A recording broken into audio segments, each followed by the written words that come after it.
لله نحمده ونستعينه ونستغفره ونؤمن به ونعوذ بالله من شرور أنفسنا ومن سيئات أعمالنا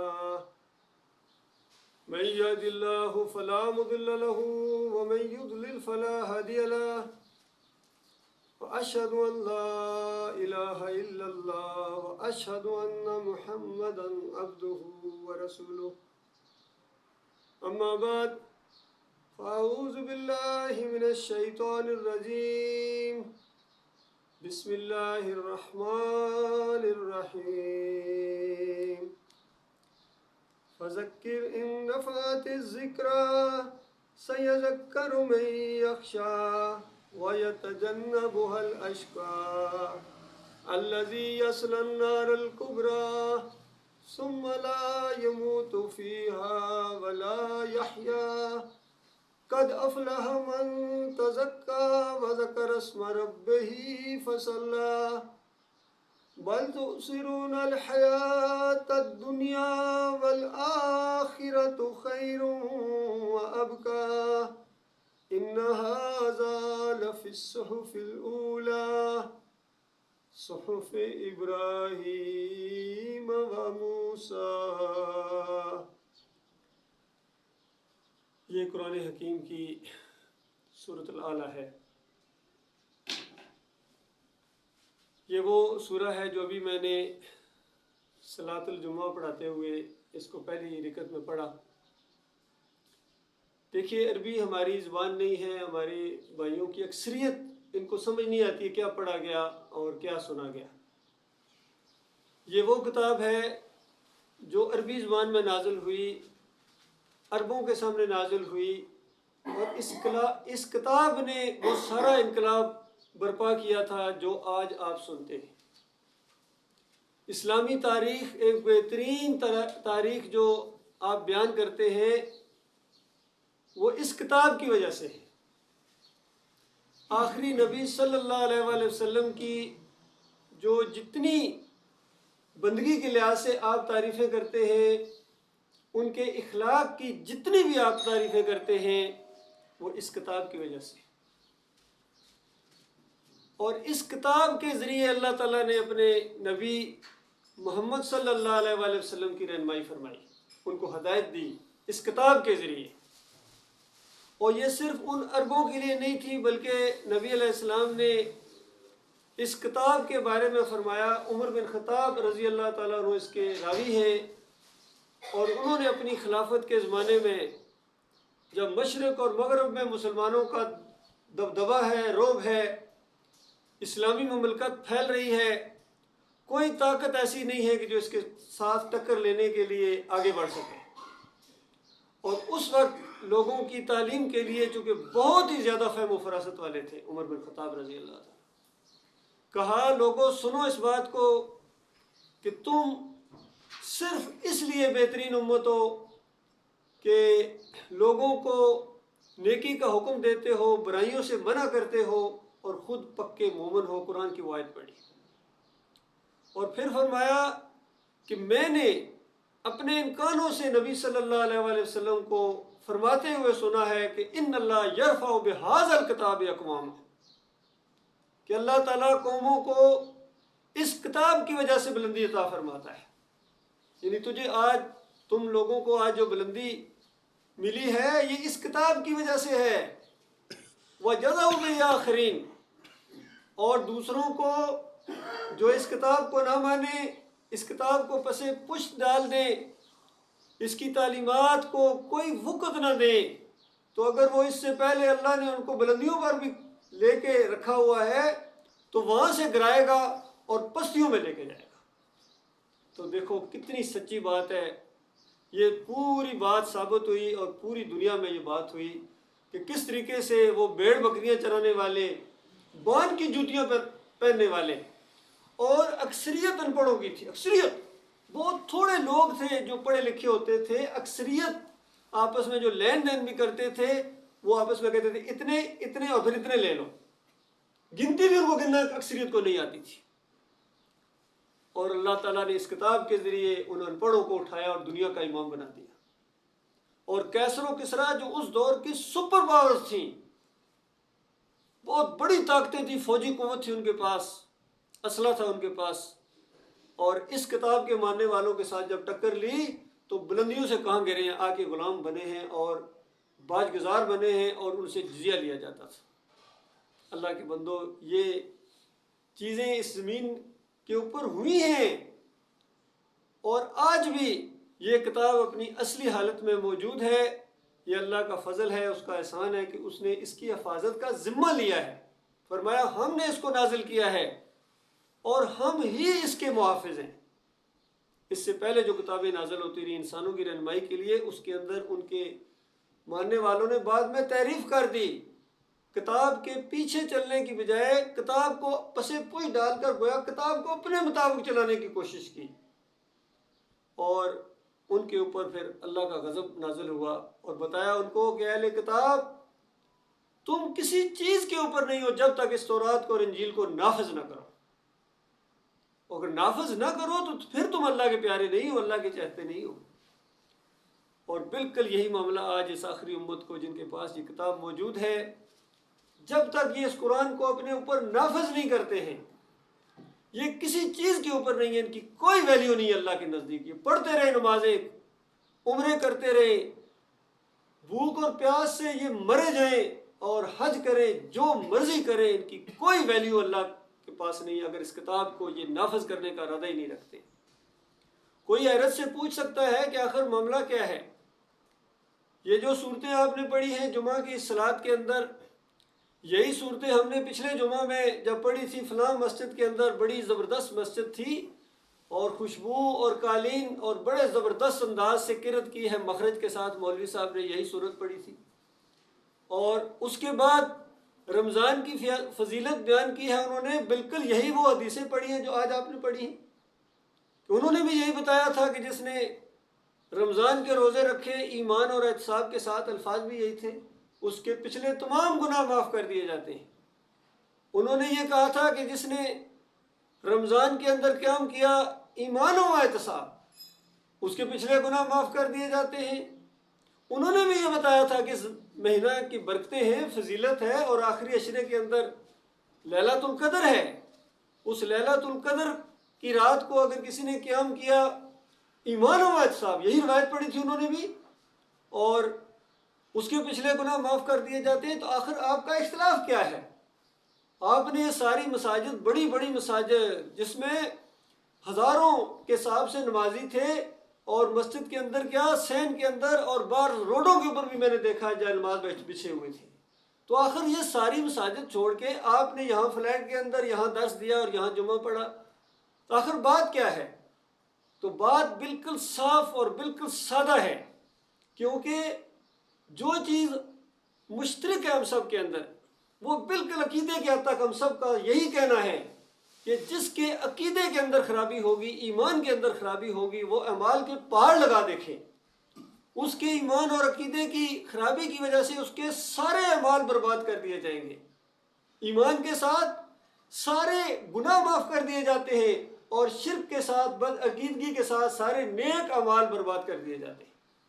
اور اسی کتاب کے اندر یہ بات لکھی ہوئی ہے، نبی علیہ السلام نے فرمایا، یعنی قرآن کی آیات کے ذریعے، کہ اللہ تعالیٰ فرماتا ہے نبی صلی اللہ علیہ وآلہ وسلم کو کہ لَإِنْ أَشْرَكْتَ لَيَحْبَطَنَّ عَمَلُكَ، اگر تو نے بھی شرک کیا، اور اس سے پہلے آیت کے اندر بتایا کہ میں نے سب انبیاء کی طرف یہ وحی بھیجی ہے، یعنی سب کو براہ راست اس طرح کہا گیا، آدم علیہ السلام کو کہا گیا، نوح علیہ السلام کو کہا گیا، ابراہیم علیہ السلام کو براہ راست اسی طریقے سے کہا گیا، اسماعیل علیہ السلام کو، اسحاق علیہ السلام کو، یعقوب علیہ السلام کو، یوسف علیہ السلام کو، اور سلمان علیہ السلام کو، داؤد علیہ السلام کو، موسیٰ علیہ السلام کو، عیسیٰ علیہ السلام کو، اسی طرح کہا گیا تھا۔ کیا؟ لَإِنْ أَشْرَكْتَ، اگر تو نے بھی شرک کیا، لَيَحْبَطَنَّ عَمَلُكَ، تمہارا عمل ختم ہو جائے گا۔ اور اس کے بعد سورہ الانعام کے اندر فرمایا، سارے انبیاء کی پہلے تعریف کی کہ بڑے اولو العزم پیغمبر تھے، بڑے حوصلے والے اور بڑی محنت کرنے والے، بڑے اللہ کے فرما بردار یہ لوگ تھے، اور بڑے جلیل القدر انبیاء کا اس میں نام لیا۔ ویسے تو کم و بیش 1,24,000 پیغمبر، لیکن بہت تھوڑے انبیاء کے قرآن میں ذکر کیا گیا، 24، 25 یا 26 کہتے ہیں، کچھ 28 کہتے ہیں۔ تو اس کے بعد ان کی تعریف کی اللہ تعالیٰ نے، اور پھر آخر میں فرمایا وَلَوْ أَشْرَكُوا لَحَبِطَ عَنْهُمْ مَا كَانُوا يَعْمَلُونَ، اگر یہ بھی شرک کرتے تو ان کا اعمال بھی بالکل برباد کر دیا جاتا۔ جب یہاں تک تو ہم بالکل ایک ہیں، اس میں کوئی شک نہیں ہے، کوئی اختلاف نہیں ہے یہاں تک، تو اللہ کے بندو ہم اس بات کو تھوڑا سا اور کھول دینا چاہتے ہیں کہ جن کے پیچھے آپ صلاۃ پڑھتے ہیں، جس امام کے پیچھے یا جس مسلک کے پیچھے، ان کے عقیدے کیا ہے، اور پوری دنیا مان رہی ہے ان کو، پوری طرح جھگڑا کرتی ہے اس کے اوپر۔ اگر کہا جائے یہ شرک ہے تو اس کے بعد جھگڑا کرتے ہیں کہ آپ تم زیادہ کس مدرسے کے فارغ التحصیل ہو۔ ہمارے جو علماء ہیں وہ دیوبند سے فارغ التحصیل تھے، وہاں کی ڈگری ہے ان کے پاس، تو ہم ذرا دیوبند کے عقیدے آپ کے سامنے رکھنا چاہتے ہیں۔ تفسیر کی محمود الحسن صاحب نے جو چوٹی کے علماء میں سے، عام مولوی کی بات نہیں ہو رہی ہے یہاں، یہ بھی ذہن میں رکھیے گا، چوٹی کے علماء، جس طرح ہر اسکول کا یا یونیورسٹی کا کوئی فارغ التحصیل ہوتا ہے کسی بھی مضمون میں، تو جو ہوتے ہیں ایوارڈ یافتہ، بڑا انہوں نے گریڈ لیا ہوتا ہے۔ شاگرد رشید ٹاپ کے جو اسٹوڈنٹ تھے قاسم نانوتوی صاحب کے، محمود الحسن، انہوں نے تفسیر لکھی، 2.5 یا 3 پارے انہوں نے تفسیر کی، اور پھر ان کی موت واقع ہو گئی۔ اسی تفسیر کو ان کے اگلے شاگرد اور کلاس میٹ نے اس کو اور آگے بڑھایا، شبیر احمد عثمانی صاحب، اور پہلی صورت جو توحید کی آتی ہے قرآن کے اندر اس کتاب کی، جس کا میں نے کہا کہ یہ کتاب اٹھاتی ہے، اس کا پہلا صفحہ کتنا سادہ ہے، کتنا سادہ ہے، سب سے زیادہ سادہ ہے، سمجھ لیجیے۔ ویسے بھی قرآن آسان ہے، سورہ القمر کے اندر 6 مرتبہ اللہ تعالیٰ نے اس آیت کو بار بار دہرایا ہے، وَلَقَدْ يَسَّرْنَا الْقُرْآنَ لِلذِّكْرِ فَهَلْ مِن مُّدَّكِرٍ، ہم نے اس قرآن کو نصیحت کے لیے آسان کر دیا ہے، وہ ہے کوئی نصیحت حاصل کرنے والا؟ تو ہر ایک کو کہا گیا ہے، ہر ایک کے سامنے یہ پیشکش ہے، آفر ہے، پیکج ہے، تو آسان کتاب ہے۔ اور کیسے نہ ہوتی، دنیاوی لحاظ سے آپ سمجھتے ہیں، جانتے ہیں، جو ٹیچر، جو پروفیسر مشکل طریقے سے پڑھائے وہ برا لگتا ہے، اور جو چیزوں کو کھول کھول کے آسان طریقے سے پڑھائے تو آپ ہر جگہ کہتے ہیں یہ ٹیچر یا کا، یہ ہمارے استاد، یہ ہمارے بڑا زبردست آسان سمجھاتے ہیں۔ اور جو سارے استادوں کا رب ہے، اس کے بارے میں آپ کیا سمجھتے ہیں کہ وہ ذرا مشکل کر کے پیش کرے گا آپ کے سامنے؟ جو سب سے زیادہ آپ کا خیر خواہ ہے، ماں سے زیادہ آپ کا خیر خواہ ہے، ماں سے زیادہ آپ سے محبت کرتا ہے، اور اس سے زیادہ کون جانتا ہے کہ جو اس کتاب کے خلاف ہو گیا وہ جہنم میں جائے گا، اور جہنم کتنی خوفناک چیز ہے۔ اس سے زیادہ کون جانتا ہے کہ اس کتاب کے مطابق جس کا عقیدہ ہوا وہ جنت میں جائے گا، اور جنت کتنی زبردست چیز ہے۔ تو یہ آسان ہے۔ تو پہلی سورہ جو ایک دعا کی شکل میں ہے، اللہ تعالیٰ نے انسانوں کی زبان میں گویا اس کو نازل کیا ہے کہ میرے بندو اس طرح میرے سے مانگو۔ مانگنے کا طریقہ، حالانکہ دیکھا جائے مانگنا سب سے آسان کام ہوتا ہے دنیا میں، دیکھا جائے تو ظاہری طور پر کسی سے مانگی کوئی چیز، لیکن ہمیں تو وہ چیز مانگنی بھی نہیں آتی، ہم کہیں غلط چیز نہ مانگ بیٹھے۔ اور اللہ جو شہنشاہ اس پوری کائنات کا، بادشاہوں کا بادشاہ ہے، آپ جانتے ہیں جب بادشاہوں کے پاس جاتے ہیں تو کس طرح انداز ہوتا ہے۔ یہ چھوٹے چھوٹے بادشاہوں کے پاس جاتے ہیں، آپ کا حالت کیا ہو جاتی ہے؟ پہلی بات ہے وہ آپ کو ملاقات کا موقع ہی نہیں ملتا ہے، 30-35 سال ہو جاتے ہیں، یہاں کے بادشاہ سلامت کو کسی نے دیکھا ہی نہیں۔ کیا وہ کہہ سکتا ہے کوئی نہیں ہے؟ نہیں ہے، اس کا حکم بتا رہا ہے، اس کا سسٹم بتا رہا ہے، کائنات کے اندر مالک کا حکم چل رہا ہے، سورج گواہی دے رہا ہے، چاند گواہی دے رہے ہیں، سمندر گواہی دے رہے ہیں، گویا ستارے، اور خود آپ کا اپنا وجود، آپ کا کھانا اس بات کی گواہی دے رہا ہے کہ تمہارا ایک مالک ہے، خالق ہے، اسی کی بات ہو رہی ہے، اس اللہ نے یہ کتاب نازل فرمائی ہے۔ تو اس طرح سورہ فاتحہ کے اندر اللہ کی حمد و ثنا بیان کرنے کے بعد ایک بہت بڑا عہد و پیمان اس کے اندر ہوتا ہے، بندہ اللہ کو کہہ رہا ہوتا ہے، اور یہ دعا اللہ نے سکھائی ہے، کوئی اپنا اتحاد یا اپنا کوئی ایک سوچ نہیں ہے۔ اللہ تعالیٰ نے کہا کہ اس طرح کہو، ایاک نعبد و ایاک نستعین، ایاک، عربی جاننے والے تھوڑا سا جانتے ہیں اس میں کتنا زور ہے، حالانکہ نعبدو کا بھی ہو سکتا تھا کہ تیری عبادت کرتے ہیں، لیکن ایاک پہلے لگانے سے اس پر زور پیدا ہو جاتا ہے، صرف اور صرف تیری عبادت کرتے ہیں اور کرتے رہیں گے۔ یہ مضارع کا یہ صیغہ ہے، اس میں حال اور مستقبل دونوں پائے جاتے ہیں، عربی والے جانتے ہیں، یعنی کرتے ہیں اور کرتے رہیں گے۔ اور وَإِيَّاكَ نَسْتَعِينُ، اسی زور کے اوپر، اسی وزن کے اوپر یہ بات ہے کہ صرف اور صرف تیرے سے ہم استعانت مانگتے ہیں، مدد مانگتے ہیں اور مانگتے رہیں گے۔ بتائیے کتنی سادہ بات ہے۔ اس آیت سے، اس سورت سے آپ کو کیا محسوس ہوا، کیا آپ کو معلوم ہوا؟ اب ذرا تشریح سنیے۔ 5 نمبر حاشیہ چڑھایا محمود الحسن صاحب نے اور کہا کہ اس آیت شریفہ سے یہ معلوم ہوا کہ عبادت صرف اللہ ہی کی ہے اور استعانت صرف اللہ ہی سے ہے، لیکن اس کے کسی مقبول بندے کو خالص واسطہ رحمت الہی سمجھ کر اگر غیر مستقل جانتے ہوئے اگر اس کو عارضی طور پر پکار لیا جائے تو یہ ایاک نعبد و ایاک نستعین کے اندر آتا ہے۔ غور کیجئے، فرمائیے کیا کہتے ہیں آپ؟ علماء ہیں، چوٹی کے میں مولوی کی بات نہیں کر رہا ہوں، کسی محلے کی مسجد کے مولوی کی بات میں نہیں کر رہا ہوں۔ ہم سے پوچھتے ہیں کہ آپ سند کہاں سے لے کے پڑھے کس مدرسے کے ہیں، ہم آپ کے سند یافتہ استاد کی بات آپ کے سامنے پیش کریں، آپ فیصلہ فرمائیے کہ اللہ کے مقبول بندے۔ اب مقبول بندہ انسانوں میں نبی علیہ السلام سے زیادہ کون ہو سکتا ہے؟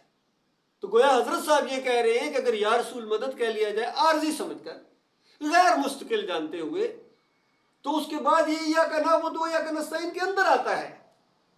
تو بتائیے عوام کہاں جائے؟ اور پھر بتاؤ ابو جہل کا کیا قصور تھا؟ وہ تو عارضی طور پر مانتا تھا، وہ بھی رسول کو پکارتا تھا، یا ابراہیم اغثنی کہتا تھا، بہت جلیل القدر پہ نبی کو پکارتے تھے، یا ابراہیم اغثنی، یا اسماعیل اغثنی، پھر اولیاء اللہ کو بھی پکارتے تھے، یا لات بابا، یا منات بابا۔ جب ٹوکا جاتا تھا یہ شرک ہے، کہتے تھے نہیں شرک ہے۔ ہؤلاء شفاعنا عند اللہ، یہ ہمارے اللہ کے ہاں سفارشی ہیں، ہماری ان کے آگے، ان کی اللہ کے آگے۔ ما نعبدهم الا ليقربونا الى الله زلفى، ہم اللہ کو خوش کرنے کے لیے سب کچھ کرتے ہیں۔ اللہ کو خوش کر، ہمیں اتنا بیوقوف نہ سمجھو، ہم اللہ کو خوش کر رہے ہیں۔ تو میرے پیارے بھائیوں، ان کی بات اللہ نے ان کے منہ پر دے ماری۔ یہ نہیں کہ تم اللہ کو خوش کرنے کے لیے اپنا طریقہ اختیار کرو، اللہ خوش ہو جائے گا۔ خالق اور مخلوق کے فرق کو سمجھو۔ مالک نے اس کائنات کو بنایا ہے ایمان کے لیے، توحید کے لیے۔ سارے انسانوں کو اللہ تعالیٰ نے اپنی بندگی کے لیے پیدا کیا ہے۔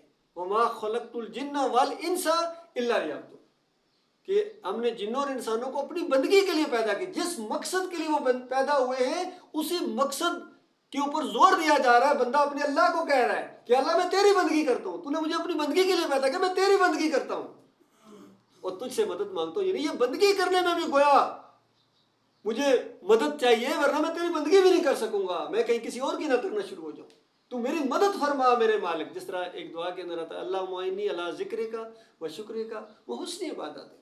نبی علیہ السلام نے اپنے ایک صحابی کو سکھائی یہ دعا، کتنی چھوٹی اور کتنی پیاری اور کتنی جامع ہے، اور میں کبھی اس دعا کو نہ چھوڑنا، ہر صلات کے آخر میں اس دعا کو مانگنا، پھر سلام کہتے رہے۔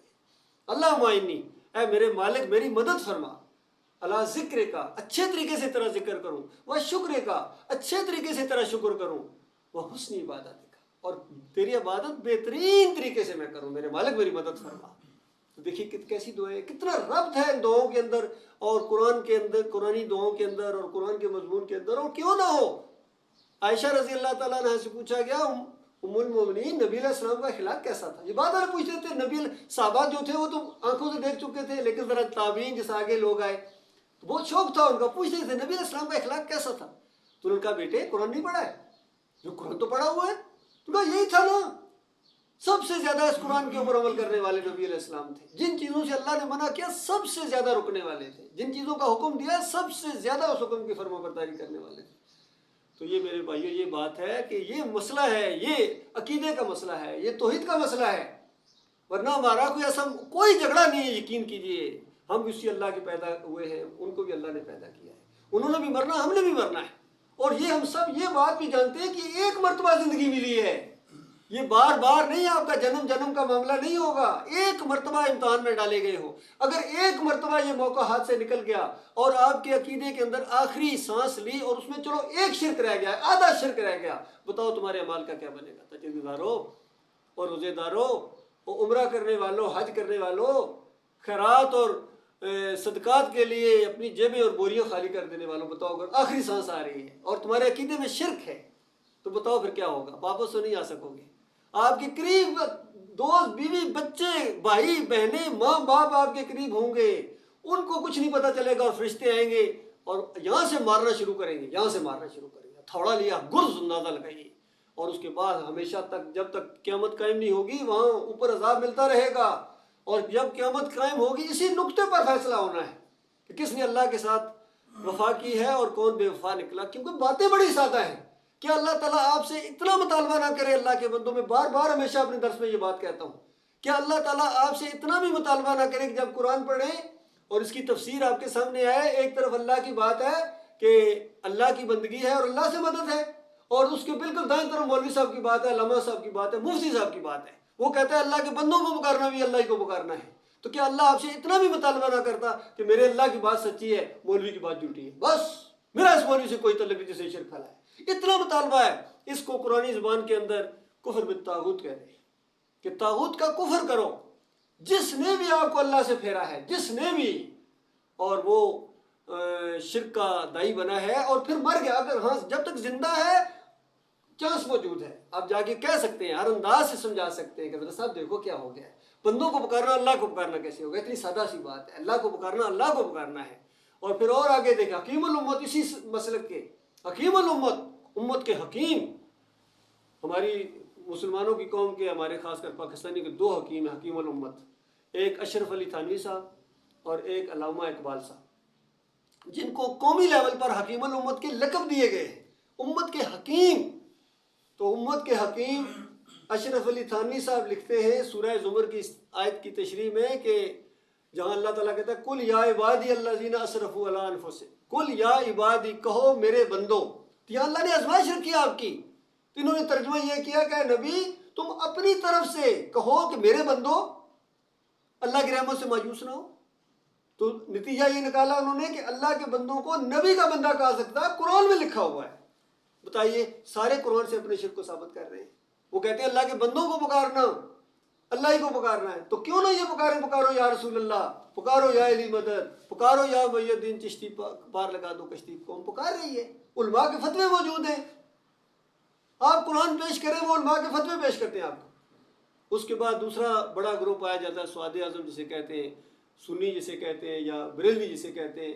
ان کے جو بڑے ہیں گزرے، اعلیٰ حضرت گزرے، ان کا قرآن اٹھا کر دیکھیے. جہاں بھی یا ایھا نبی ہے، اے غیب کے جاننے والے نبی، اے غیب کے بتانے والے.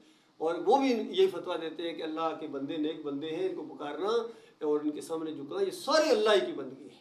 بتاؤ کیا کرو گے؟ پھر نبی علیہ السلام فرماتے ہیں قبروں کو کچا رکھو، یہ پکا کرتے ہیں. نبی علیہ السلام فرمائیں اس کے اوپر مزار کوئی گنبد عمارت نہ بنے. بتاؤ اس میں کون سا مسئلہ ہے جو اختلاف کرے گا؟ سارے کہتے ہیں نبی علیہ السلام نے فرمایا. اور ظالموں نے اسی نبی کی قبر کے اوپر گنبد بنا دیا. کیا یہ حقیقت نہیں ہے کہ اس سے پہلے اس زمین پر یہی واقعہ پیش آیا تھا کہ ابراہیم علیہ السلام جو بتوں کے توڑنے والے تھے، ابراہیم علیہ السلام جو بتوں کے توڑنے والے تھے، انہی کی اولاد نے ابراہیم علیہ السلام کی مورتی بنا کے بیت اللہ میں رکھی تھی یا نہیں رکھی تھی؟ اور اس کو پھر فتح مکہ کے دن نبی علیہ السلام نے توڑا تھا، اس مورتی کو توڑا تھا. کہ ظالموں نے ابراہیم علیہ السلام کو ایسا دکھایا کہ وہ ایسے تھے. وہ کبھی ایسے نہیں تھے، وہ تو بتوں کے توڑنے والے تھے. آج کون ہے جو نبی علیہ السلام کی اس سنت کے اوپر، اس حکم کے اوپر عمل کرے؟ بتائیے. گنبد کے رکھوالے بن گئے. پوری دنیا میں اس گنبد کی پوجا ہوتی ہے. اور کسی جگہ آپ جا کے کسی مزار کی اگر آپ کہیں گے یہ مزار نہیں ہونا چاہیے، وہ کہے گا اچھا مدینے کبھی گئے، وہاں گنبد ہے یا نہیں ہے؟ وہ دلیل پکڑتا ہے. اللہ کے بندوں، اتنی سادہ سادہ باتیں آپ کی سمجھ نہیں آتی. اور پھر اس کے بعد تیسرا بڑا گروہ ہے جو اپنے آپ کو غیر مقلدین کہتے ہیں. پاکستان میں اس کو اہل حدیث، انڈیا میں اہل حدیث، یہاں سلفی اور حنبلی کہتے ہیں یہاں گلف کے اندر. ان کا ذرا عقیدہ سنیے. وہ جواب دیتے ہیں بریلویوں کو. میاں نذیر جو بانی سمجھے جاتے ہیں اہل حدیثوں کے برِ صغیر کے اندر، بریلویوں کو جواب دیتے ہیں فتاوی نظیریہ کے اندر. کہتے ہیں بریلویوں تم نبی علیہ السلام کو ہر جگہ حاضر ناظر مانتے ہو کہ دم دم پڑھو، درود حضرت بھی ہے موجود، ہر جگہ حاضر ناظر مانتے ہو کہ جہاں بھی ان کی محفل سجائی جاتی ہے وہ ہر عاشق کے گھر تشریف لاتے ہیں. تو بتاؤ اگر نبی علیہ السلام ہر جگہ حاضر ناظر ہیں، ہر جگہ تشریف لاتے ہیں، تو پھر یہ کیوں کہا انہوں نے من صلی علیہ عند قبری سمعتہ، جو میری قبر کے اوپر آ کے صلاۃ و سلام پڑھتا ہے، سمعتہ، اس کو میں سنتا ہوں. اور جو دور سے پڑھا جاتا ہے وہ فرشتے لے کے آتے ہیں. یہ دونوں جھوٹی اور منکر اور بے ایمان روایتیں ہیں. ان دونوں روایتوں کو پہلے یہ ان کے جو سپوکس مین ہیں توصیف الرحمان بڑے چیخ چیخ کے گلے پھاڑ پھاڑ کے یہ کہا کرتے تھے، یہ دونوں روایتیں پیش کرتا تھا. لیکن بعد میں جب ہمارے درس پیرا ہوئے، ساری باتیں ہوئیں، یہاں بحرین میں بھی وہ آئے اور وہ اس بات کو تو مان گئے. کہتے ہیں ہاں بھائی یہ ہمارے گواہ ابھی ہمارے سامنے بیٹھے ہوئے، یہ گئے تھے وہاں پوچھنے سوال کرنے کے. ان کا ہاں یہ بات تو میں مان گیا ہوں کہ جو قبر کے اوپر پڑھا جائے وہ نہیں، جھوٹی روایت ہے. تو ان کا بھائی دوسری بھی مان لو کہ دوسری دور سے پہنچایا جاتا ہے. حالانکہ آپ اللہم صلی علی محمد کہتے ہیں. غور کو یہ دعا ہے. اور توحید کی یاد رکھیں، کبھی آپ نے غور نہ کیا ہو، یہ اللہم صلی علی محمد وعلی آل محمد، یہ توحید کی سب سے بڑی دعا ہے اور شرک کا سب سے بڑا رد ہے یہ لیکن لوگ غور نہیں کرتے ہیں۔ اللہم صلی علی محمد، آپ اللہ کو کہہ رہے ہیں، دعا مانگ رہے ہیں آپ اپنے نبی کے لیے، اور جب اگر غور و فکر کریں اور تھوڑا سا آپ کا دماغ کام کر رہا ہو تو آپ محسوس کریں گے کہ ہمارے نبی بھی اللہ کی رحمت سے بے نیاز نہیں ہیں، محتاج ہیں، اور ہم اپنے مالک سے ان کے لیے دعائیں کر رہے ہیں کہ میرے مالک نبی صلی اللہ علیہ وسلم کے درجات بلند کر، ان کو فضیلت عطا فرما، کیونکہ ہمیں نبی علیہ السلام سے محبت ہے، نبی علیہ السلام نے یہ راستہ دکھایا ہے، قرآن ان پر نازل ہوا پوری طرح، کیا کچھ نہیں بیت گیا اللہ کے بندوں، ان کی سیرت کنفرنسیں کرنے سے تو بہت، لیکن وہ معاملہ بتاؤ سب سے زیادہ عزت والے، سب سے زیادہ اخلاق والوں کو مکے کے اندر سے کیوں نکالا گیا؟ طائف گئے ہیں، وہی بات دوسرے سرداروں کے پاس کہ شاید یہ مان جائیں، وہاں سے وہ حال ہوا ہے، پتھروں سے لہو لہان کر دیے گئے اندازہ لے، اور نبی علیہ السلام اپنے لوگوں کو ایسے اوپر سے ایسے کرتے ہیں اور کہتے ہیں یا اللہ اس کو معاف کر، اس قوم کو معاف کر، یہ جانتی نہیں مجھے۔ وہ نبی کس طرح پھر ان کے ساتھیوں کو یہاں سے نکالا گیا، دو دفعہ حبشہ کی طرف ہجرت کرنا پڑی ہے، پھر مدینہ کی طرف ہجرت کرنا پڑی ہے، 1 سال بھی گزرا، 1000 کا لشکر لے کے گئے ختم کرنے کے لیے، مارنے کے لیے، قتل کرنے کے لیے۔ بتاؤ اللہ کے بندو، یہ چیزیں ڈرائنگ روموں میں صرف ہوں گی؟ نبی علیہ السلام کی سنت کے اوپر عمل کب کیا جائے گا بتائیے؟ کبھی ارادہ بھی کیا سنت کے اوپر چلنے کا؟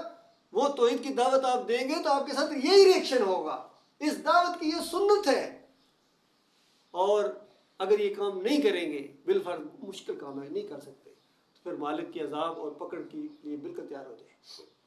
سورہ توبہ جو آخری سورہ نازل ہوئی ہے، بالکل گویا پورے دین کا ایک خلاصہ اور نچوڑ ہے اس کے اندر 8 محبتوں کا ذکر کیا اللہ تعالیٰ نے، 8 محبتیں، کہ اگر یہ 8 چیزیں تمہیں اللہ اور اللہ کے رسول کے راستے میں جہاد کرنے سے زیادہ پیاری ہیں، خود انسان موازنہ کرے کون سی چیز آپ کو اللہ کے راستے میں جہاد کرنے سے روک رہی ہے۔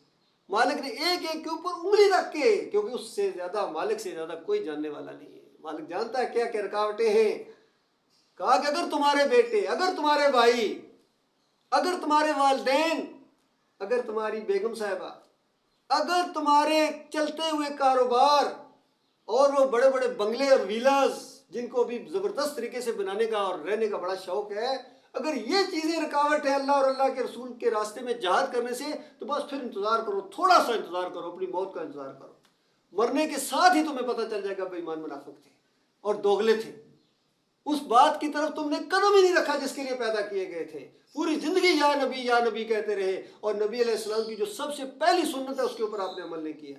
عام طور پر کہتے ہیں سنت جیسی داڑھی، وہ بات کی باتیں، سنت سب سے پہلے نبی علیہ السلام کی سنت اللہ کی توحید کو ماننا ہے، اللہ کی وحدانیت کو ماننا ہے، تمام انبیاء کی یہ سنت ہے، اللہ کی توحید اور وحدانیت کو مانو، شرک سے نفرت کرو، اور دوسری سنت اس پر جم جاؤ، یہ بھی ہے، یہ بھی سنت ہے۔ دیکھیے نبی علیہ السلام نے جو کام کیے ان کا کرنا سنت ہے، اور جو کام نبی علیہ السلام نے نہیں کیے ان کا نہ کرنا سنت ہے۔ ہر وقت آپ سنت پر یا تو عمل کر رہے ہوں گے یا سنت کا انکار کر رہے ہوں گے۔ نبی علیہ السلام نے فرمایا کل امتی یدخلون الجنہ الا من ابا، قیل من ابا یا رسول اللہ، قال من اتانی معی فی الجنہ ومن عصانی فقد ابا، کہ میری ساری امت جو ہے وہ جنت میں جائے گی مگر وہ جس نے انکار کیا، یعنی جنت میں جانے سے اس نے انکار کر دیا، گویا جنت میں وہ جانا ہی نہیں چاہتا ہے۔ تو صحابہ ذرا حیران ہوئے، یا رسول اللہ کون ہے جس نے انکار کیا، جو جنت میں نہیں جانا چاہتا ہے؟ نبی علیہ السلام نے فرمایا جس نے میری پیروی کی، اس نے میری سنت پر عمل کیا، اس نے میری پیروی کی، وہ میرے ساتھ جنت میں ہوگا، اور جس نے میری سنت کو اس لائق نہیں سمجھا ہے، یعنی میری سنت پر عمل نہیں کیا ہے، گویا اس نے میرا انکار کر دیا، اس نے جنت میں جانے سے انکار کر دیا۔ تو اللہ کے بندوں، میرے پیارے بھائیوں، غور کرو، یہ دین ہے، یہ بڑا سادہ ہے، اور چند لمحوں کے لیے ذرا کبھی سوچا کرو کہ صرف آپ ہیں اکیلے، کوئی کسی اور سوچ قریب نہ آئے، کوئی رشتہ دار، کوئی انسان کی سوچ، آپ ہیں جنت اور جہنم میں بس۔ اس کے بعد ایک اور بات بھی اسی قرآن کی آپ کتنی مرتبہ پڑھ چکے ہوں گے، جس بدبخت کے بارے میں جہنم کا فیصلہ ہوگا، پتہ ہے کیا کہے گا؟ وہ انسان کہے گا، یہی سارے رشتے گنے گا، یا اللہ میرے باپ کو پھینک، یا اللہ میری ماں کو پھینک، یا اللہ میری بیوی کو پھینک، بیوی کہے گی میرے خاوند کو پھینک، یا اللہ اس کے اندر کہتے گئی ساری محبتیں جن کے لیے سب کچھ کر رہے ہو، کہاں گیا وہ سارا معاملہ اللہ کے مطلب؟ بچے کہیں گے یا اللہ میرے ابا کو پھینک، میرے دوست کو، جگری دوست ایک دوسرے کو کہیں گے، کہاں گئی وہ دوستیاں؟ کیونکہ منظر ہی ایسا ہوگا، مالک مجھے بچا لے، مجھے بچا لے، کتنا خودغرض انسان وہاں ہو جائے گا۔ آج تو کہتا ہے میں تیرے لیے یہ کچھ کر دوں گا، میں ستارے توڑ کے لے، وہ ستاروں کو چھوڑ، یہ وہاں کیا ہونے والا ہے، کبھی آگے کی بھی خبر سنیے؟ عام طور پر بیوی بچوں کے مستقبل، میرے مرنے کے بعد بیوی بچوں کا کیا ہوگا، بس یہ فکر ہے، اور بیوی بچوں کے مرنے کے بعد ان کا کیا ہوگا، کبھی یہ بھی سوچا ہے؟ تو اللہ کے بندو، یہ معاملہ ہے، یہ توحید کا معاملہ، ایمان کا معاملہ، عقیدے کا معاملہ ہے۔ اور وہ جو روایتیں پیش کرتے ہیں، اچھا جی پھر وہ باجماعت نماز کا کیا بنے گا جی؟ باجماعت تو 27 گنا میں نے سنا ہوا ہے۔ اچھا سنا ہوا ہے، وہ آپ نے آدھی بات سنی ہے، پوری نہیں سنی ہے۔ پوری بات یہ ہے، جس عام طور پر اس پوری قوم کو آدھی بات بتائی گئی ہے، جس نے لا الہ الا اللہ محمد رسول اللہ پڑھ لیا وہ ضرور جنت میں جائے گا۔ بالکل صحیح بات ہے، ضرور جنت میں جائے گا، حقیقی بات ہے، صحیح بات ہے، سچی ہے، لیکن آدھی اور بھی ہے، جس نے شرک کیا وہ ضرور جہنم میں جائے گا۔ کبھی یہ بھی سوچا ہے؟ شرک کرنے سے عمل ضائع ہو جائے گا، انبیاء تک کو کہہ دیا گیا، پیچھے کیا رہ گیا؟ سارے کلمہ پڑھنے والے تھے، انبیاء تھے، کتنی محنتیں کرنے والے تھے، لیکن یاد رکھیے شرک اللہ کو گالی ہے، اور اللہ کو گالی دینے کے بعد کوئی اگر یہ سمجھے کہ میرے روزے قبول ہو رہے ہیں، میری تراویح قبول ہوگی، میری تہجد گزاریاں اللہ تعالیٰ قبول کرے گا، یہ بہت ہی نادانی کی بات ہے۔ دیکھیے ہر جگہ شرک کی برمار۔ دیکھیے یہ قرآن آپ کے سامنے ہے، یہ شروع میں پہلا صفحہ کون ہے؟ اللہ کے 99 نام۔ حدیث میں آتا ہے جس نے 99 نام اللہ کے یاد کیے وہ جنت میں جائے گا۔ ظاہر بات ہر نام کا ایک مطلب ہے۔ الرزاق اب کہیں گے تو روزی دینے والا، الوہاب کہیں گے تو دینے والا، الغفور کہیں گے تو معاف کرنے والا، ہر نام کا ایک مطلب ہے۔ تو اس کے بعد بالکل قرآن جیسا آخری صفحہ، اور یہ دیکھ لیجئے یہ نبی علیہ السلام کے 99 نام۔ بتائیے 99 نام، حالانکہ صحیح حدیث کے اندر آتا ہے میرے 5 نام ہیں، بتا کے بھی گئے، لیکن 99 پورے کرنے تھے، چونکہ مقابلہ کرنا ہے اللہ کا، ہر جگہ مقابلہ کرنا ہے، مسجدوں کے اندر مقابلہ کرنا ہے، جہاں دائیں طرف لکھا ہوگا یا اللہ، بالکل مقابلے میں یا رسول اللہ یا محمد، اور مختلف انداز سے، کئی ایسے ہیں دائیں طرف بیت اللہ بنا ہوگا، بائیں طرف گنبد بنا ہوگا، تو یہ وہی انداز ہے، شرک اللہ کے ساتھ شریک ٹھہرانا ہے۔ یہ معاملہ ہے میرے پیارے بھائیوں، اور میں مختصر کر کے ان آیتوں کا ترجمہ جب پڑھوں گا تو خود سارا نقشہ آپ کے سامنے انشاءاللہ آ جائے گا۔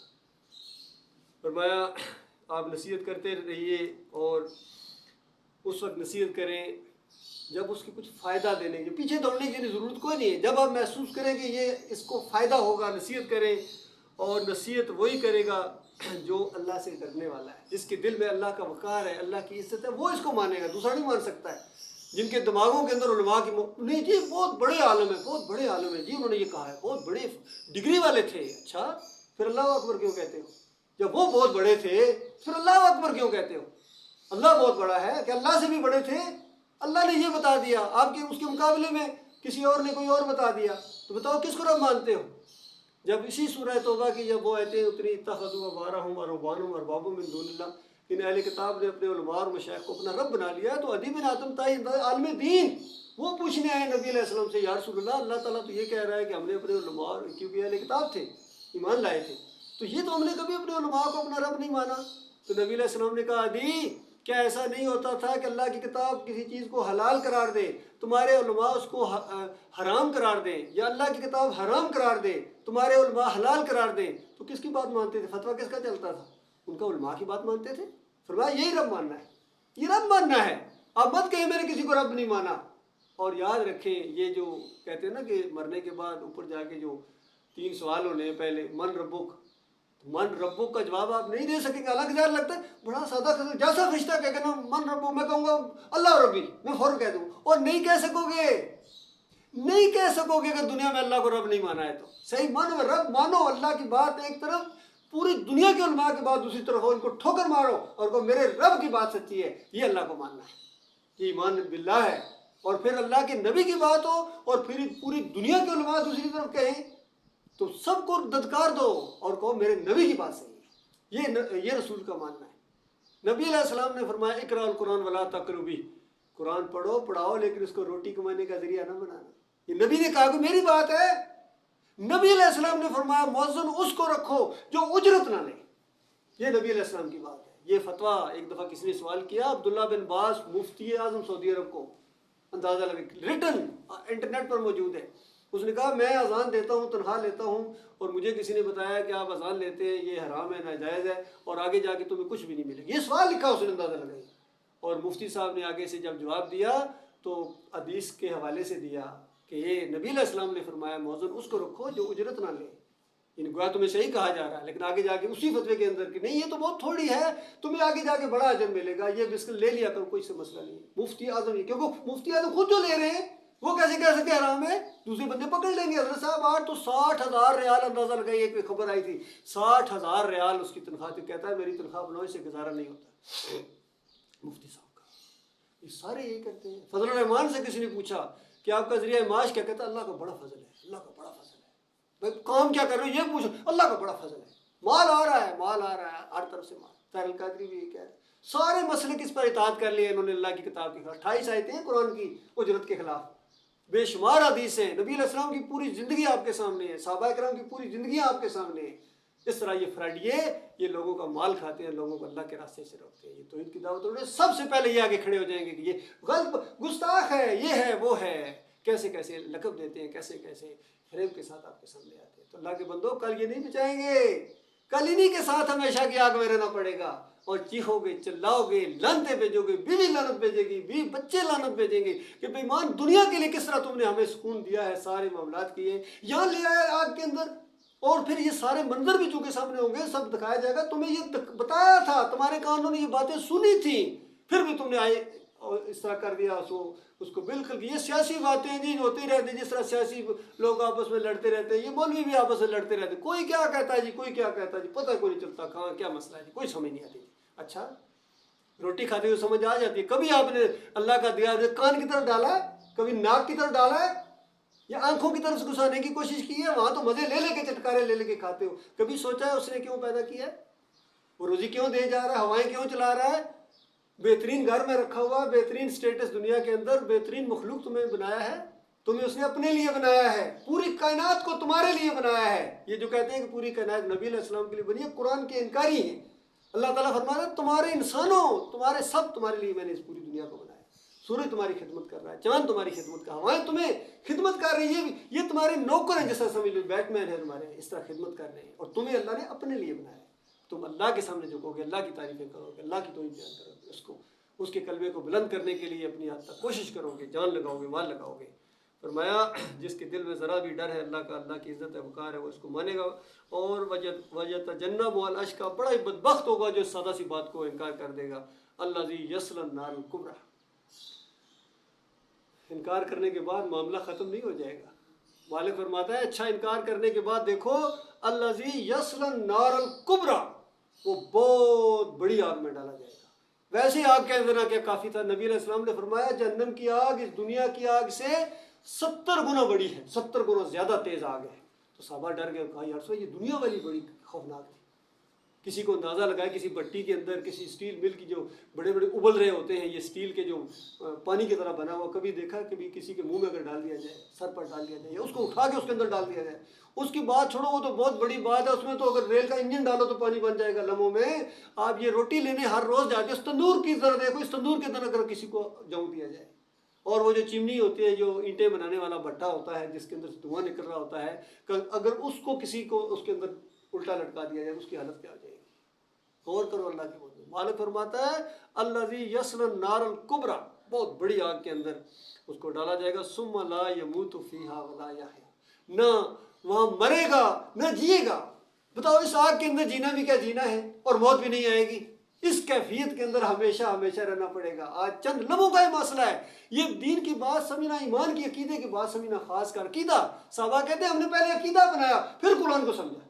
پہلے عقیدہ بنتا ہے، یہ نہیں کہ پورا قرآن آپ زبانی یاد کر لیں گے، پھر گردانے آپ کو یاد. عالمی دین جب آپ بن جائیں گے پھر اس کے بعد جو ہے آپ دین سمجھیں گے، ایمان آپ کو اب سمجھ آ جائے گا.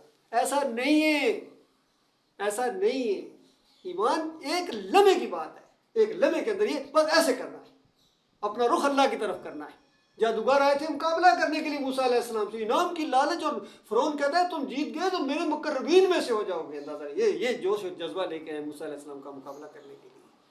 تو اس کے بعد چند لمحے جب دیکھا حقیقت سامنے آ گئی تو انہوں نے کسی چیز کی پرواہ نہیں کی. جو لالچ 100 اونٹ کی آفر ہوئی تھی، جو زندہ یا مردہ ان دونوں کو پکڑ کے لائے گا، نبی علیہ السلام یا ابوبکر صدیق کو 100 اونٹ دیے جائیں گے، ایسے ایسے لالچ ہے۔ اور ایسے دوڑ پڑے لوگ، اور وہاں کتنے ہیں جو سراقہ بن مالک کا آتا ہے کہ بالکل قریب پہنچ گیا تھا، بعد میں ایسی چیزیں دیکھی مان لے آیا۔ ایسے ایسے بھی وقت آئے ہیں۔ فرمایا وہاں نہ جیے گا نہ مرے گا۔ قد افلح من زکا، وہ کامیاب ہو گیا جس نے پاکیزگی اختیار کی، وذکر اسم ربہ فصلی، اور اپنے رب کے اوپر ایمان لایا، اپنے رب کا ذکر کیا، فصلی، پھر صلاۃ پڑھی۔ ایمان کے بعد ہے صلاۃ، ہے بہت بڑی چیز ہے، یاد رکھیے۔ ایمان کے بعد سب سے ٹاپ کی جو چیز ہے، اللہ کا تعلق بندے سے، بندے کا تعلق اللہ سے جوڑنے والی چیز ہے۔ اور فرمایا ان الصلاۃ کانت علی المؤمنین کتابا موقوتا، یہ علی المؤمنین ہے، یہ مومنوں کے اوپر ہے جو اللہ کی بات ماننے والے ہیں، جو کسی مسلک کے اندر ہے۔ مالک نے فرمایا فرقے نہ بنانا، مسلک نہ بنانا۔ جو مسلک فرقے بناتا ہے، یہ دیوبندی ہے، یہ بریلوی ہے، یہ اہل حدیث ہے، یہ تو اللہ کی بات نہیں مانتا ہے۔ مسلک کیوں بناتے ہو؟ صحابہ کرام کا کون سا مسلک تھا؟ غور کرو، بتائیے نا۔ کہتے نہیں نہیں آپ بتائیے، آپ چھپا رہے ہیں۔ ہم پھر آخر میں جا کے کہتے بتاؤ صحابہ کرام کا کون سا مسلک تھا، ابو بکر صدیق کا کون سا مسلک، عمر بن خطاب کا کون سا مسلک۔ مسلم تھے، سارے انبیاء کے ماننے والے مسلم ہیں۔ یہ مسلمان آخری قوم ہے، اس سے پہلے ساری مسلمان قومیں گزری۔ بنی اسرائیل مسلمان قوم تھی، بگڑی، اب یہ اسی طرح بگڑ گئی اللہ کے بندوں۔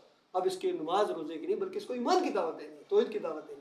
اور اگر مانے تو اچھی بات ہے، ہماری خواہش تو یہ ساری دنیا والے مسلمان ہو جائیں، خالص مومن بن جائیں۔ اور نہیں اگر مانتے تو بتاؤ کیا کر سکتے ہیں، کس طرح منوائیں؟ یہ تو نبی علیہ السلام کو کہا گیا تھا، ابھی دیکھیے انہی آیتوں کے اندر کہ بالکل آپ ان کے اوپر ڈرو گے نہیں، بالکل نہ مانے، ایک بھی نہ مانے آپ کی بات۔ اور آپ کی اطلاع کے لیے نبی علیہ السلام نے فرمایا قیامت کے دن انبیاء ہوں گے، ایسے ایسے نبی ہوں گے۔ 3 کا تو خیر قرآن میں ذکر ہے سورہ یاسین کے اندر کہ 3 نبی ایک امتی، 3 نبی ایک امتی قیامت کے دن کھڑے ہوں گے۔ پوری زندگی دعوت دی ہے، ایک امتی ملا، اس کو بھی مار دیا گیا۔ یہ ایسی دعوت ہے اللہ کے بندوں، اسلام کی دعوت ہے۔ اسلام کا جو قرآن کا جو اسلام ہے وہ یہ ہے۔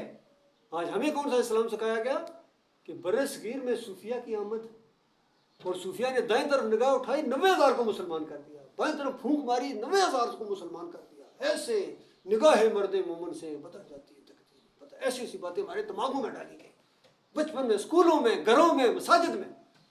کس طرح وہ نکلے بارہ، وہ جس پر اللہ رحم کرے گا وہ چیزیں اس کے اوپر ہوں گی۔ فرمایا بل تؤثرون الحیات الدنیا۔ اب دیکھیں مالک انگلی رکھ رہا ہے گویا دکھتی رگوں پر ہجے کر کے۔ یہ قرآن کا ایک انداز ہے، بعض والی آیات پچھلی آیات کو کھولتی چلی جاتی ہیں۔ یعنی کہ بتایا گیا کہ وہ کامیاب ہوگا جس نے پاکیزگی اختیار کی، اللہ کا نام لیا، پھر صلاۃ پڑھی۔ لیکن مسئلہ کیا ہے، کیوں تم ٹھیک نہیں ہو رہے ہو؟ بل تؤثرون الحیات الدنیا، اصل میں تمہاری دنیا تمہارے اوپر چھائی ہوئی ہے، دنیا کے پیچھے بھاگے جا رہے ہو، کوئی تمہیں آخرت کی فکر نہیں ہے، کوئی اس مسئلے کے لیے کہ یہ بھی کیا معاملہ ہے۔ میں کوئی دنیا دار تھی جنہیں تعویذ گننا لیتے، کبھی کسی نے تعویذ نہیں، پیر صاحب کوئی تعویذ دے دے میں جہنم کی آگ سے بچ جاؤں، میں جنت چلا جاؤں، کوئی نہیں مانگتا ہے تعویذ کبھی بھی۔ ہمیشہ ویزا لگ جائے، پیر صاحب وہ دنیا بن جائے، یہ میری لاٹری نکل آئے، یہ جناب میری روزی میں برکت ہو جائے، دنیا مانگتے ہیں۔ یہ معاملہ ہے کہ تم دنیا کے پیچھے چلتے، اس وجہ سے تمہاری سمجھ میں بات نہیں۔ والآخرۃ خیر و ابقیٰ، اور آخرت خیر بہتر ہے، اس کا سٹیٹس بہت اعلیٰ ہے، وہ ابقیٰ ہمیشہ رہنے والی۔ جانتے ہو یہ قالین کیا ہوتے ہیں، یہ صوفے کیا کیسا، یہ جانتے ہو؟ وہاں بھی اسی طریقے سے ہوں گے، قالینیں ہوں گی، صوفے ہوں گے، پردے ہوں گے، باغیچے ہوں گے، نوکر چاکر ہوں گے، گاڑیاں ہوں گی، اڑنے والی گاڑیاں ہوں گی، ایسی ایسی سب کچھ کھانے ہوں گے۔ جانتے ہو سینٹ استعمال کرتے ہو، پرفیوم کو سے واقف ہو، وہاں تو جھونکے چل رہے ہوں گے پرفیوم کے، ایک جھونکا مختلف خوشبو کا، دوسرا جھونکا مختلف خوشبو کا۔